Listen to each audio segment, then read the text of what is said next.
27장 27절에서 44절까지의 말씀입니다. 마태복음 27장 27절에서 44절까지의 말씀, 신약성경 50페이지에 있습니다.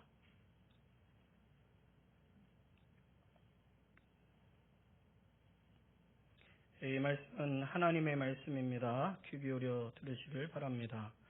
이에 총독의 군병들이 예수를 데리고 관정 안으로 들어가서 온 군대를 그에게로 모으고 그의 옷을 벗기고 홍포를 입히며 가시관을 엮어 그 머리에 씌우고 갈대를 그 오른손에 들리고 그 앞에서 무릎을 꿇고 희롱하여 이르되 유대인의 왕이여 평안할지어다 하며 그에게 침 뱉고 갈대를 빼앗아 그의 머리를 치더라. 희롱을 다한 후 홍포를 벗기고 도로 그의 옷을 입혀 십자가에 못 박으려고 끌고 나가니라. 나가다가 시몬이란 구레네 사람을 만나매 그에게 예수의 십자가를 억지로 지워가게 하였더라. 골고다 즉 해골의 곳이라는 곳에 이르러 썰개탄 포도주를 예수께 주어 마시게 하려 하였더니 예수께서 맛보시고 마시고자 하지 아니하시더라. 그들이 예수를 십자가에 못 박은 후에 그 옷을 제비 뽑아 나누고 거기에 앉아 지키더라.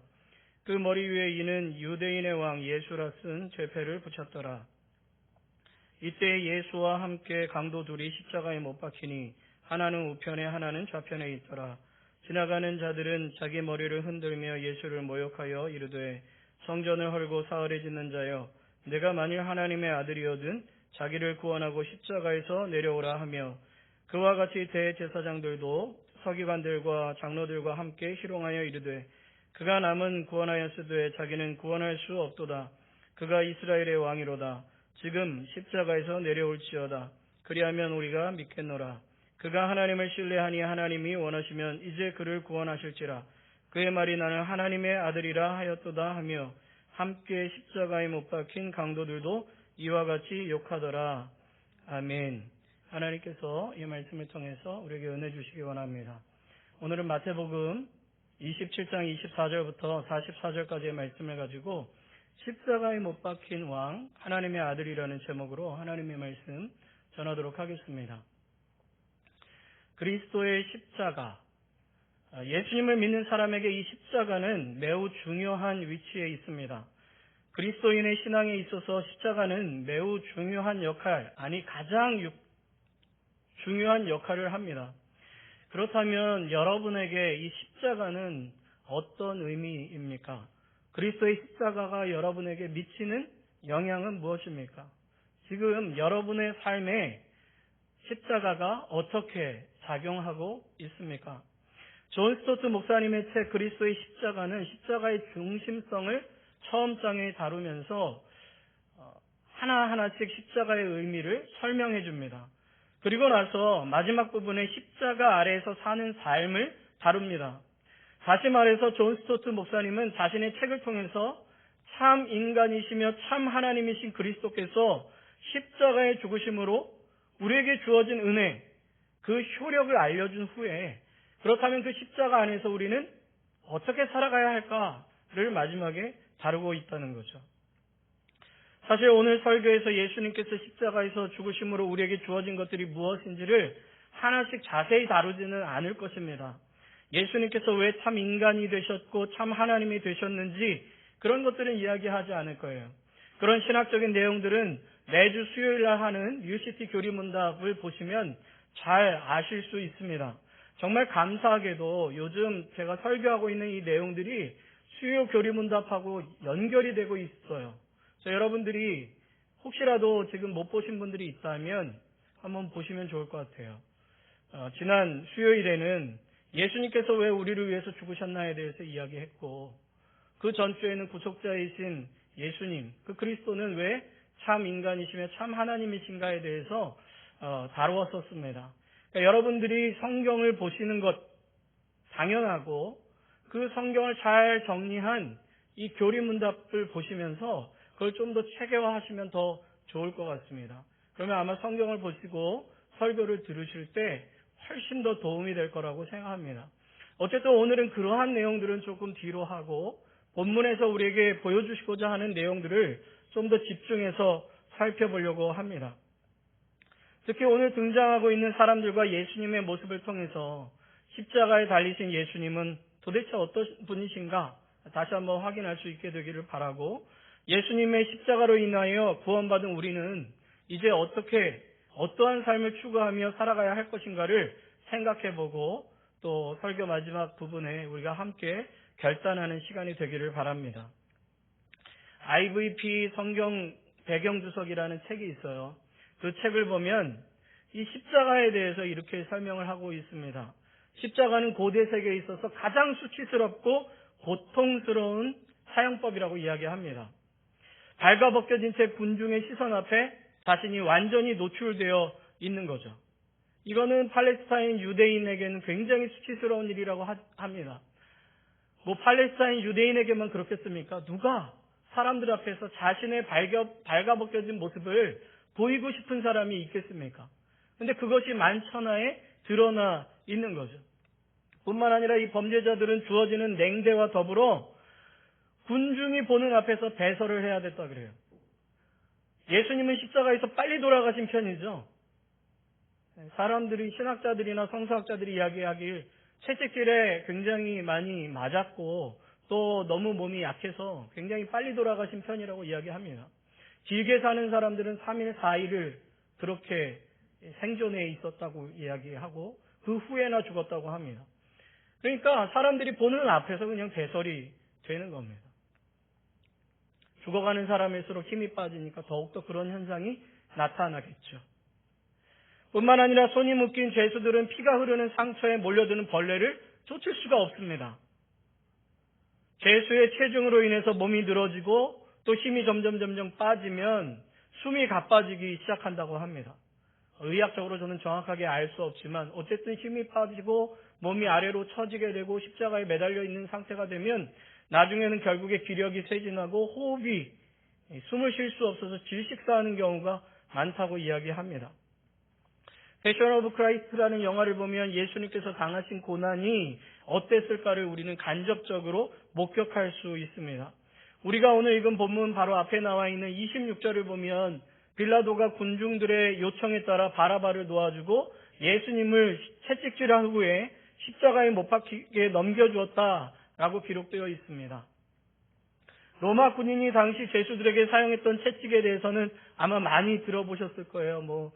가죽 끝에 뭐가 달려있고, 그래서 한번 치면 어떻게 되고, 또 아까 말씀드린 패션 오브 크라이스트에서 보면 예수님의 피부가 그 채찍에 맞는 순간 어떻게 됐는지 여러분들 다 보셨을 거라고 생각이 듭니다.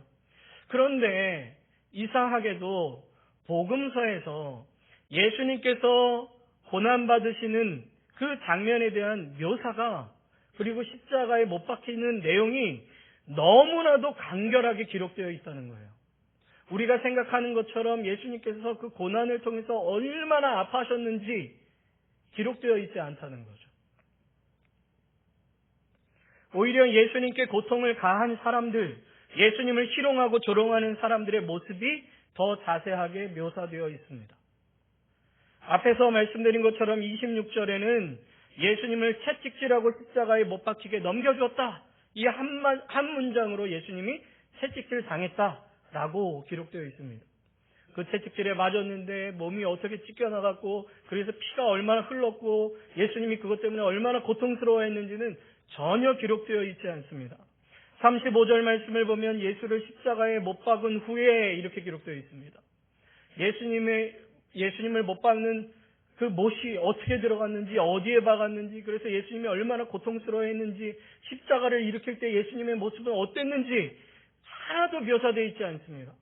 그냥 예수님을 십자가에 못 박은 후에 한 문장도 채 되지 않는 이 표현으로 예수님이 십자가에 못 박히셨다라고 표현되어 있다는 거죠. 그러니까 우리가 관심을 가질 만한 내용들이 복음서에는 제대로 기록되어 있지 않습니다. 우리는 그저 그분이 당한 고통을 여러 가지 배경 지식을 통해서 이렇게 아프셨겠구나, 이런 고통이었겠구나, 이렇게 힘들었겠구나 하는 것을 추측할 수 있을 뿐입니다. 이러한 사실을 놓고 본다면 성경이 우리에게 알려주고 싶은 내용은 예수님이 십자가에서 얼마나 고통스러우셨나를 우리에게 알려주려고 하는 것이 아니라는 겁니다. 감정적으로 예수님이 나 때문에 굉장히 힘들었겠구나 라는 것을 느끼게 하려고 이것을 기록한 것이 아니라는 것이죠. 분명히 성경에는 예수님의 고난을 보여주고 있습니다. 예수님께서 십자가를 지시고 골고다를 향하는 과정이 기록되어 있고 십자가에 못 박히신 내용이 기록되어 있고 십자가 위에서 하신 말씀이 있습니다. 다음 주에 보겠지만 엘리 엘리 라마 사막다니 나의 하나님 나의 하나님 어찌하여 나를 버리시나이까 외치는 그 외침도 우리는 분명히 볼 수 있습니다. 그럼에도 불구하고 복음서, 특히 마태복음은 이런 모든 내용 속에서 예수님이 당하신 고통의 크기가 얼마나 컸는지를 우리에게 집중시키는 대신에 다른 내용을 우리에게 더 집중하도록 만들고 있다는 거죠. 그 사실들을, 그 내용들을 우리가 오늘 말씀을 함께 보면서 살펴보도록 하겠습니다. 먼저 마태복음에서는 십자가에 달리신 예수님이 왕이시며 하나님의 아들이시다라는 것을 우리에게 보여주고 있습니다. 사실 마태복음 처음부터 예수님이 우리의 왕으로서 이 땅에 오셨다는 것을 말씀하고 있습니다. 그런데 십자가에 달리신 그 순간에도 그 십자가에 달리신 예수님은 바로 우리의 왕이시며 그분은 살아계신 하나님의 아들이시다라는 것을 우리에게 말씀하고 있다는 거죠. 본문 27절을 보면 총독의 군병들이 예수님을 데리고 관정 안으로 들어갑니다. 관정 안으로 들어갔다는 표현은 예수님의 모든 재판은 관정 밖에서 일어났다는 것을 우리에게 보여줍니다. 관정이라는 표현은 사령부라는 표현도 되고 군인들이 있던 곳이라는 표현도 됩니다. 어쨌든 그 관정 밖에서 이제 군병들이 예수님을 그 관정 안으로 데리고 가는데 여기서 굉장히 흥미로운 표현이 있습니다. 여기서 군병들이라고 표현된 것은 약 600명으로 구성된 로마의 보병을 의미합니다. 그런데 성경에서는 예수님을 그 보병들 앞으로 끌고 갔다라고 표현하지 않고 예수님 앞으로 군병들이 나왔다라는 표현을 사용하고 있습니다. 예수님이 중심이 되고 오히려 이 로마의 군병들이 예수님 앞으로 불러 모여 있었다라는 표현으로 하고 있다는 거죠. 계속해서 제가 예수님께서 붙잡히시고 또 재판받으시는 그 과정에서 말씀드린 것처럼 우리가 언뜻 보기에는 모든 주체가 예수님을 십자가에 못 박히게 만드는 사람들이 주체이고 예수님은 수동적으로 끌려다니는 것처럼 보이지만 복음서는 그 모든 주체가 하나님이시고 예수 그리스도시다라는 것을 분명하게 우리에게 선언해주고 계신다는 것입니다. 왕이신 예수님 앞에 오히려 그들이 불려 나왔다라는 식으로 오늘 성경이 표현되고 있다는 거죠. 그리고 그 군병들이 예수님을 희롱하는데 예수님을 왕으로 표현하고 있습니다. 유대인의 왕이라고 이야기했기 때문에 예수님을 희롱하기 위해서 그랬다라고도 볼 수 있지만 마태는 이 부분을 굉장히 자세하게 이야기하면서 왕이신 예수님이 고난을 당하신 것으로 표현하고 있다는 거죠. 군병들은 예수님의 옷을 벗기고 홍포를 입히고 가시관을 엮어 그 머리에 씌웠고 갈대를 손에 쥐어지는데 이 모든 모습이 왕의 차림이었다라는 것을 보여주고 있습니다. 그리고 그들이 예수님 앞에 무릎을 꿇고 유대인의 왕이여 평안할지어다 라고 오늘 성경에 우리 개역개정 성경에는 그렇게 표현되어 있습니다. 그런데 이 유대인의 왕이여 평안할지어다 라는 표현은 당시 로마인들이 그들의 황제인 가이사에게 했던 인사말과 똑같은 것이었다라고 합니다.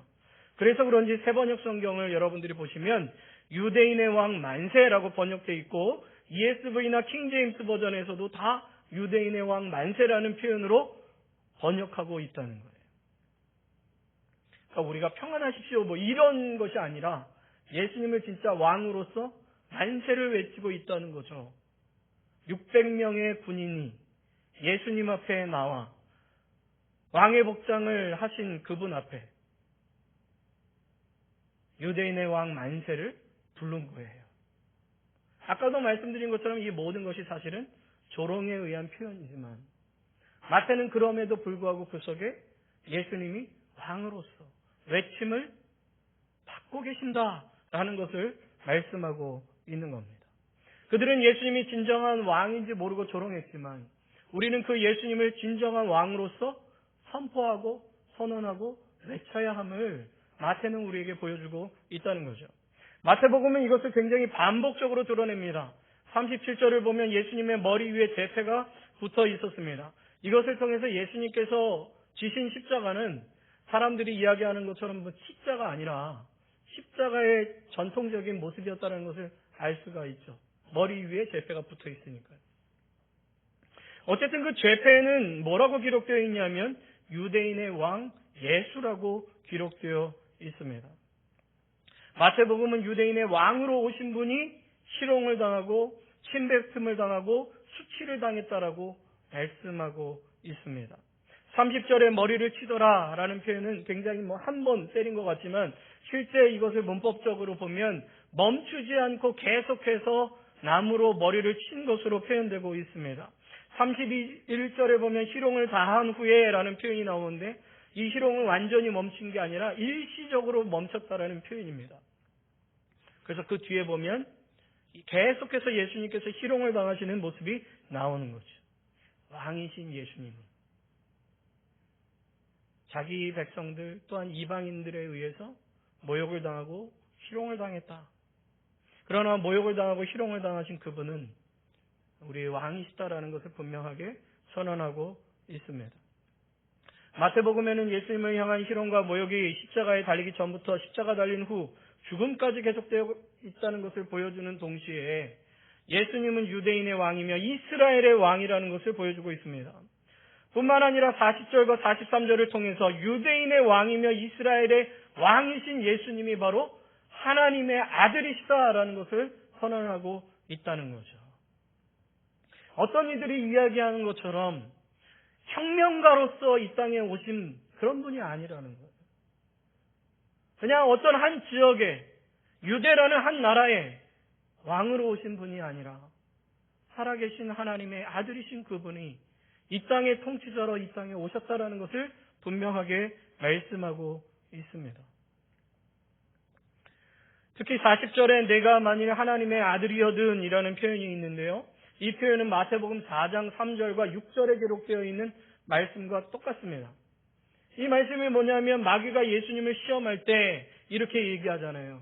네가 만일 하나님의 아들이라면 돌로 떡 만들어서 먹어라 이렇게 얘기하지 않습니까? 네가 만일 하나님의 아들이거든 성전에서 뛰어내려라. 시편에 기록된 대로 네가 뛰어내리면 천사가 너를 받들어 줄 것이고 그러면 사람들이 너를 인정하지 않겠냐라고 이야기할 때 네가 만일 하나님의 아들이라면 이라는 표현이 나옵니다. 그런데 우리가 잘 아는 것처럼 예수님께서는 그 모든 시험을 통해서 예수님께서 하나님의 아들이심을 드러내고 있지 않습니까? 그런데 그 자기 자신을 드러내는 방식이 어떻습니까? 진짜 떡 만들어서 드러내시나요? 뛰어내려서 천사가 수종드는 것으로 드러내시나요? 아니요. 하나님의 말씀 앞에서 그분을 붙잡고 그분께 순종함으로 자신이 하나님의 아들이심을 드러내십니다. 마태는 동일하게 십자가에서도 예수님께서 그렇게 하고 계신다라고 말씀하고 있습니다. 그것을 통해서 이 십자가를 통해서 예수님이 하나님의 아들이시며 우리의 왕이심이 증명되었다라고 선언하고 있다는 것이죠. 세상에 어떤 사람들은 예수님의 십자가가 실패다. 특히 이단들은 그렇게 이야기하지만 성경은 분명하게 이 모든 것이 하나님의 뜻을 이루기 위한 그리고 예수님이 하나님의 아들이심을 증명하기 위한 표이다라는 것을 말씀하고 있습니다. 그렇게 예수 그리스도를 믿고 그 십자가를 믿고 의지하는 우리들은 그것을 믿고 고백하는 거죠. 십자가에 달리신 그 예수님이 나의 왕이십니다. 그분이 살아계신 하나님의 아들이시고 나의 구주이십니다. 라고 고백할 수밖에 없게 되는 것입니다. 두 번째로 마태복음에서는 예수님께서 십자가에 달리신 것이 말씀의 성취, 하나님의 뜻이 성취된 것이다 라는 것을 우리에게 보여줍니다. 예수님께서 마태복음 20장에 세 번째로 자신의 죽음에 대해서 기록하시면서 말씀하시면서 이렇게 말씀하시죠. 이방인에 넘겨져 조롱을 당하고 채찍질 당하며 십자가에 못 박힐 것이다 라고 말씀하세요. 그런데 그 말씀이 그대로 오늘 이루어졌다라는 것을 말씀하고 있습니다. 예수님이 수동적으로 끌려간 것이 아니라 오히려 예수님의 말씀이 그대로 하나씩 모두 이루어지고 있다는 것을 우리에게 말씀하고 있다는 거죠. 뿐만 아니라 34절에 예수님께서 쓸개탄 포도주를 마시게 한 그 모습, 그것은 시편 69편 21절에 말씀이 성취된 것이고 39절에 머리를 흔들며 예수님을 모욕한 것은 시편 22편 7절과 8절의 말씀이 성취되고 있다는 것을 보여주고 있습니다. 시편 22편과 69편의 단어가 이 마태복음에 계속해서 빈번하게 등장하므로 예수님의 고난과 예수님의 십자가가 예언의 성취라는 것을 우리에게 보여줍니다. 뿐만 아니라 이사야 53장에 나와 있는 고난받는 종에 대한 이 말씀이 예수님의 십자가를 통하여 성취되었음을 우리에게 말씀하고 있습니다. 이것을 통해서 하나님의 말씀은 살아있고 그 말씀은 우리의 삶 가운데 반드시 이루어진다는 것을 보여주고 계시는 거예요. 하나님께서 말씀하신 그 모든 것은 결국에 우리의 모든 삶 속에서 반드시 이루어질 것이고 구원에 대한 그 모든 약속이 예수님을 통해 그 십자가를 통해서 우리의 삶 가운데 이루어지게 되었다는 것을 말씀하고 있습니다. 앞에서도 말씀드린 것처럼 마태복음은 그 어떤 복음서보다도 구약에 있는 말씀들, 예언의 말씀들, 하나님께서 우리에게 하신 약속의 말씀들이 예수 그리스도 안에서 예수 그리스도를 통해서 완전히 성취되었음을 선언하고 있습니다.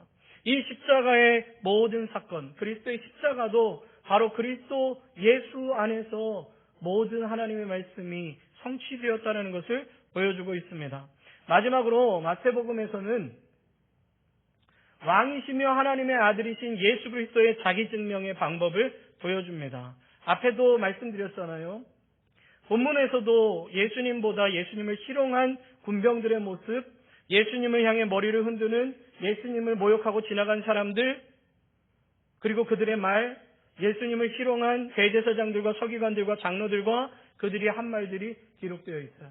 뿐만 아니라 예수님과 함께 십자가에 못 박힌 사람들이 예수님을 욕했다는 것도 자세하게 나와 있습니다.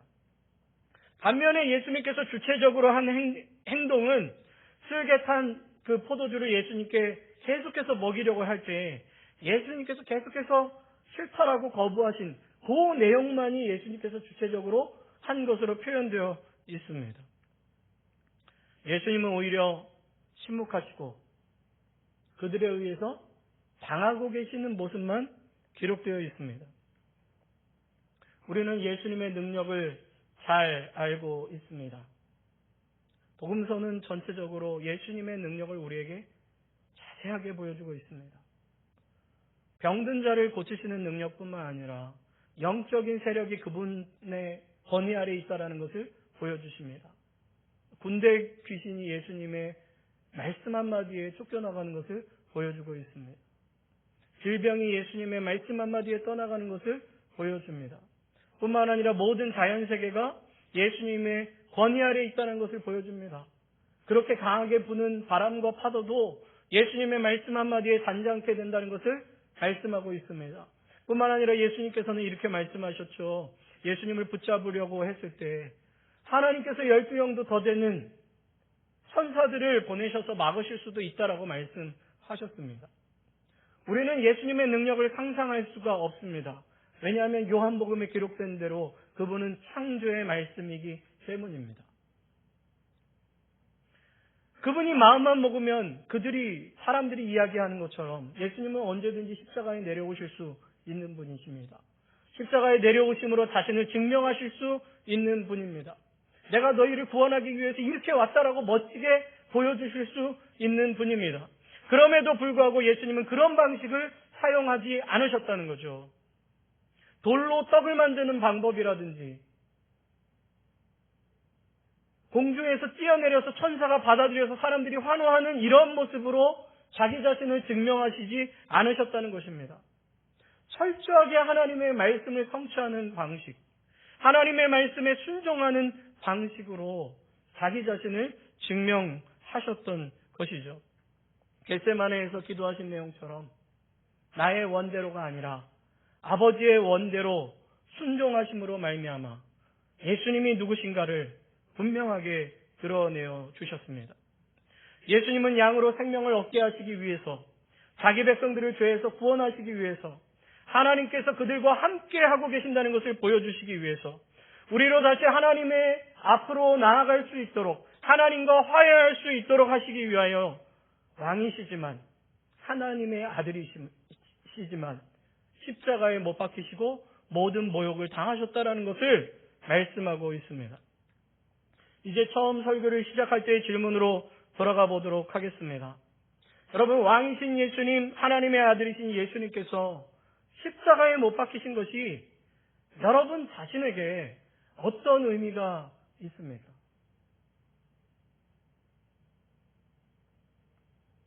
그리스도의 십자가가 여러분에게 미친 영향력은 무엇입니까? 지금 여러분이 살아가는 삶 속에서 그리스도의 십자가는 어떤 영향을 발휘하고 있습니까? 십자가에 못 박히신 왕이시며 하나님의 아들이신 예수님으로 인해서 여러분의 삶은 어떻게 변화되고 있습니까? 사도 바울은 서로 자랑하며 다투고 있는 고린도 교회를 향하여 고린도전서 1장 18절을 통하여 이렇게 선언합니다. 십자가의 도가 멸망하는 자들에게는 미련한 것이요 구원받는 우리에게는 하나님의 능력이라. 아멘. 십자가는 가장 수치스럽고 고통스러운 사형법이며 사형틀입니다. 그렇게 예수 그리스도의 십자가의 죽음의 의미를 모르는 이들에게 십자가의 도는 미련한 거죠. 왕이 자기 백성에 의해서 십자가의 형벌을 받는다는 것, 하나님의 아들이 타인의 죄로 인하여 죽었다는 것은 이해할 수 없는 일입니다. 너무나도 미련하고 어리석고 부끄러운 일이죠. 그러나 십자가의 도를 믿는 자들은, 그리고 그리스도의 십자가의 사랑을 믿는 자들은 그 그리스도의 십자가가 하나님의 능력입니다. 왜냐하면 십자가에 못 박힌 왕, 십자가에 달리신 하나님의 아들로 인해 우리의 죄가 용서받았고 우리가 의롭다 하심을 얻었으며 그리스도 예수 안에서 새로운 생명을 얻었고 다시 하나님 앞에 하나님의 자녀로서 나아갈 수 있게 되었기 때문입니다. 사도 바울은 그리스도의 십자가의 은혜가 아닌 율법적인 자기 열심의 삶을 통하여 구원을 얻고자 하는 갈라디아 교회를 향하여 갈라디아서 2장 20절 말씀을 통해서 자신의 신앙을 이렇게 고백하고 있습니다. 우리 같이 한번 읽어보겠습니다. 내가 그리스도와 함께 십자가에 못 박혔나니 그런즉 이제는 내가 사는 것이 아니요 오직 내 안에 그리스도께서 사시는 것이라. 이제 내가 육체 가운데 사는 것은 나를 사랑하사 나를 위하여 자기 자신을 버리신 하나님의 아들을 믿는 믿음 안에서 사는 것이라. 아멘. 사도 바울은 자신이 그리스도와 함께 십자가에 못 박힌 자이며 그리스도와 함께 다시 산 자라고 이야기하고 있습니다. 옛사람은 그리스도와 함께 죽었지만 이제는 그리스도와 함께 다시 살아 그리스도께서 내게 주신 그 십자가의 삶을 사는 자가 되었다라고 이야기합니다. 그렇기에 나의 자랑은 아무것도 없으며 나의 삶을 통해서 내가 구원을 받고자 하는 것이 아니라 오직 내 안에 예수 그리스도의 십자가의 사랑을 붙잡고 주님이 주신 은혜의 삶을 살아가고 있다고 고백하고 있는 것입니다. 그렇게 교만할 수 없고 그렇게 겸손하게 주님의 뜻을 쫓아 그 복음을 전하며 살아갈 수밖에 없다라는 것을 이야기합니다.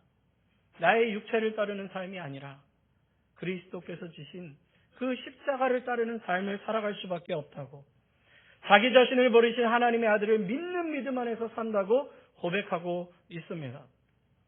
예수님은 하나님의 말씀에 순종하여 십자가에 못 박히심으로 당신이 하나님의 아들이시며 왕이심을 드러냈습니다. 그렇다면 우리가 그리스도인으로서 우리를 증명하는 삶은 어떤 삶일까를 한번 생각해 보셨으면 좋겠습니다. 여러분, 언제부턴가 우리 교회도, 우리 기독교도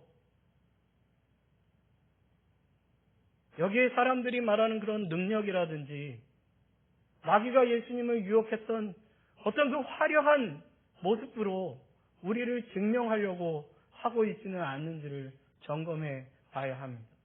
어떤 성공이라든지 어떤 부라든지 어떤 지식이라든지 내가 노력해서 쌓아놓은 무엇인가로 나를 증명하려고 하지는 않는지를 점검해 봐야 합니다. 예수님은 자신의 삶을 하나님께 순종함으로 자신을 드러내셨는데, 우리는 하나님의 말씀에 순종함으로 예수께서 우리를 위해서 주신 그 십자가를 따르는 삶으로 증명하는 것이 아니라 우리가 가진 무엇인가로 우리를 자꾸 증명하며 나타내려고 하고 있지는 않는지를 드러내야, 생각해 봐야 하는 거죠. 정말 우리를 볼 때 예수님이 생각나는지, 아니면 그러냐 네가 진짜 성공했구나 하는 것으로 증명하려고 하고 있는지 한번 우리는 생각해 봐야 하는 것입니다. 예수님이 행하시고 사도 바울이 고백한 것처럼 십자가에서 내려오는 것으로 우리를 증명하는 것이 아닙니다. 그리스도와 함께 십자가에 죽는 것으로 우리는 증명되는 것이죠. 그리스도와 함께 죽는 자만이 그리스도와 함께 다시 살아날 수가 있는 것입니다. 예수님께서는 십자가에서 내려오는 것이 매우 쉬운 것이었지만 그렇게 하지 않으셨습니다. 자신에게 자신을 조롱하는 자들에게 자신의 능력을 나타내므로 자기 자신을 증거할 수 있으셨지만 그렇게 하지 않으셨다는 거죠. 한 알의 밀이 땅에 떨어져 죽어야만 많은 생명을, 열매를 맺는다는 것을 아셨기 때문에 예수님은 당신의 죽음을 통해 많은 생명을 얻기로 작정하시고 그렇게 행하셨습니다. 칼뱅은 우리가 오늘 읽은 본문에 대한 자신의 주석에서 우리는 예수님께서 우리를 위하여 이러한 모욕을 기뻐이 받음으로써 보여주신 놀라운 사랑에 대해서 장황한 말을 늘어놓을 것이 아니라 은밀히 묵상해야 한다고 주장했다고 합니다. 예수님의 십자가는 고난주간에만 묵상해야 할 주제가 아닙니다. 우리의 신앙의 중심이 되어야 할 주제이며 언제나 묵상해야 할 주제입니다. 복음서의 저자들은 예수님께서 얼마나 아프셨을까에 초점을 두기보다는 그러한 고통과 순환과 모욕과 조롱 속에서도 하나님 아버지의 뜻에 순종하심으로 그 약속의 말씀을 이루신 예수님께 초점을 맞추고 있다는 것을 기억해야 합니다. 그리고 그리스도의 순종을 통해서 이루어진 놀라운 은혜에 초점이 맞추어져 있습니다. 그렇다면 우리도 그것에 초점을 맞추어 우리의 삶을 살아가야 합니다. 그리스도를 바라보고 그리스도를 의지하며 그리스도께서 우리에게 주신 새로운 생명으로 하나님께 순종하는 삶을 살아가야 합니다. 제가 여러분에게 설교를 마치면서 숙제를 하나 내드리겠습니다. 설교하면서 숙제 내본 적은 없는데 오늘은 좀 숙제를 내드릴게요. 한 주간 그리스도의 십자가를 묵상하십시오. 고난과 조롱을 당하시면서도 왕이신 예수님, 하나님의 아들이신 예수님께서 십자가에 못 박히신 이유가 무엇일까? 그것이 내게 무슨 의미가 있을까? 그 십자가의 사랑과 은혜로 구원받은 내가 십자가 아래서 어떤 삶을 살아가야 할까? 한번 묵상해 보셨으면 좋겠습니다. 아까 광고에서도 말씀드린 것처럼 다음 주는 추수감사 주일입니다. 우리는 감사의 내용을 굉장히 멀리서 찾거나 또는 내가 지금 뭘 받았느냐로 감사할 때가 많습니다. 그러나 예수님은 이미 우리에게 다 주셨습니다. 자신을 주셨습니다. 생명을 주셨습니다. 자유를 주셨고 하나님의 자녀로 풍성히 살아갈 수 있는 그 삶을 주셨으며 하나님의 나라를 소망하는 소망을 우리에게 주셨습니다. 우리는 그 주어진 것을 살아가는 자들일 뿐입니다. 예수 그리스도의 십자가를 한 주간 잘 묵상하시면서 감사하시고 또 그 속에서 주님 앞에 내가 변화되어야 할 모습들이 있다면 주님, 내가 그리스도의 십자가 앞에 주님과 함께 죽고 다시 살아 이런 모습이 변화되고 주님 앞에 새롭게 되길 원합니다 라고 고백하고 그 기도의 응답에 감사할 수 있는 추수감사주일이 되었으면 좋겠습니다. 네, 우리 한 주간 그렇게 숙제를 한번 해보시고요. 우리 이 시간 함께 말씀을 생각하면서 기도하도록 하겠습니다. 성령 하나님, 그리스도의 십자가의 의미를 깨닫게 하여 주시고 그리스도의 십자가로 인하여 구원받은 자로서 십자가 아래서 어떤 삶을 살아야 할지를 알게 하여 주십시오. 성령님 깨닫게 하시고 성령님 내 삶을 이끌어 주십시오. 우리 함께 기도하겠습니다. 좋으신 하나님 감사합니다. 오늘 말씀을 통하여 그리스도의 십자가를 다시 생각해 볼 수 있도록 은혜 주심을 감사합니다.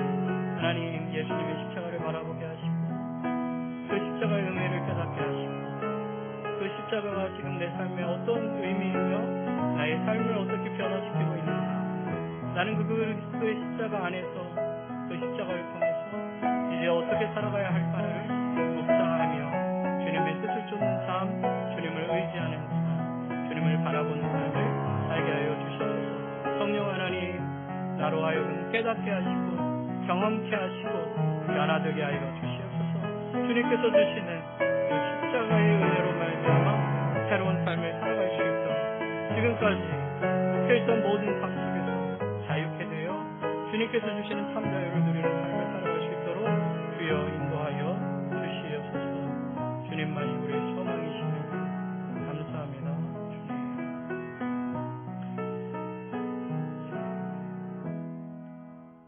우리의 죄를 용서하시고 우리에게 생명 주시기 위하여 십자가에 못 박히신 왕이신 주님, 주님의 은혜를 날마다 깨닫기 원합니다.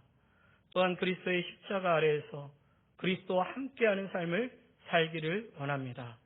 날마다 우리가 어떻게 살아야 하는지를 성령 하나님께서 알려주시고 주님을 따르는 삶을 살아가도록 인도하여 주시옵소서.